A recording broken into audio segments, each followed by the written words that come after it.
कोशिश करो, बाकी सब भगवान पर छोड़ दो। नमस्कार दोस्तों, स्वागत करती हूँ आपका फिर एक बार एक और कहानी के साथ, जो कि हमें बहुत कुछ सिखाती है। दोस्तों, कहते हैं मानो तो गंगा जल, ना मानो तो बहता पानी। यह सब हमारे विश्वास पर निर्भर करता है। एक राज्य में एक छोटे से गांव में एक गरीब परिवार रहा करता था। उसमें सिर्फ 3 ही लोग थे, पति, पत्नी और एक उसकी छोटी बच्ची। वह परिवार आर्थिक तंगी से जूझ रहे थे।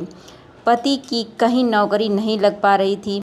बेचारा यहाँ वह बहुत धक्के खाता, लेकिन कुछ नहीं हो पा रहा था।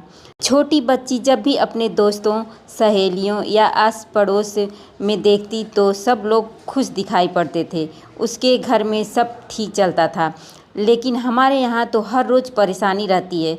बच्ची अक्सर अपने पापा से पूछा करती थी कि पापा, हमारे घर कब सब कुछ सही होगा।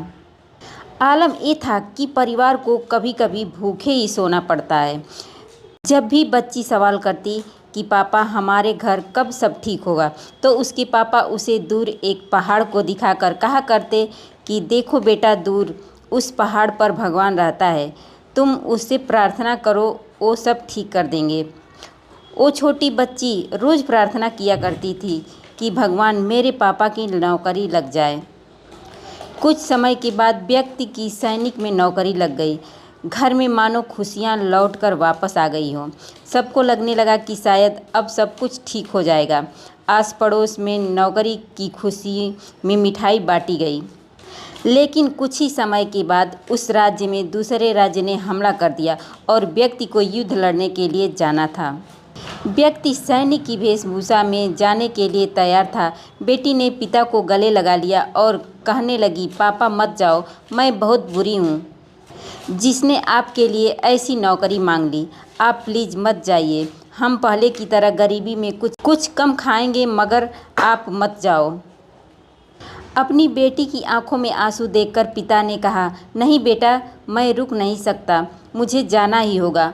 अब तो इस राज्य के लिए मेरी जान भी चली जाए तब भी मुझे जाना होगा। पिता की ऐसी बात सुनकर बच्ची ज़ोर ज़ोर से रोने लगी।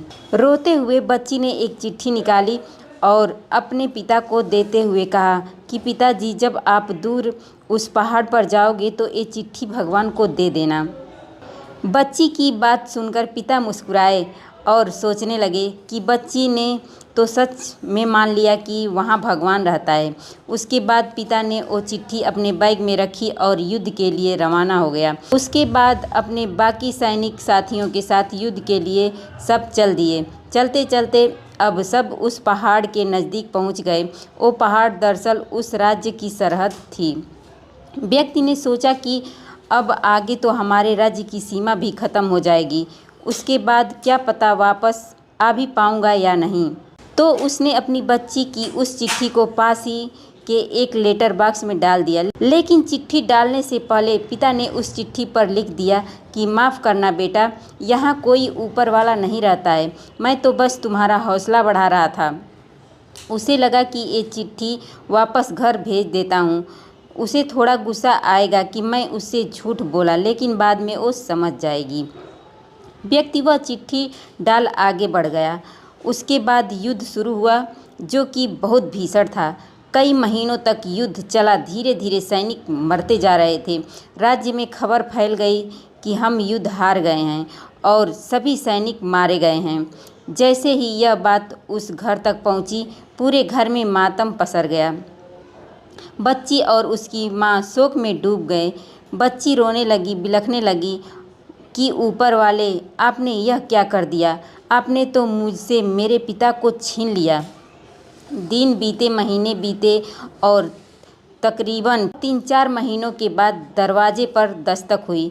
दरवाज़ा खोला गया तो एक पतला दुबला सा व्यक्ति फटे हाल, बहुत ही बुरी हालत में सामने खड़ा था। बच्ची ने पहचाना और दौड़कर अपने पापा के गले लग गई और कहने लगी, पापा आप तो वापस आ गए।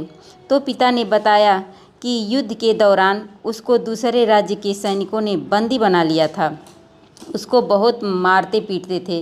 वो जैसे तैसे खुद को वहाँ से बचाकर भागकर वापस आ गया है। अभी पिता की बात ख़त्म भी नहीं हुई थी कि तभी डाकिया वहाँ पर आ गया। आते ही उसने बोला वहाँ ऊपर युद्ध चल रहा था, इसी वजह से डाक पहुँचने में देरी हो गई। डाकिये ने वही चिट्ठी अपने झोले में से निकालकर उस व्यक्ति को दी जो उसने खुद अपने युद्ध पर जाते हुए डाली थी।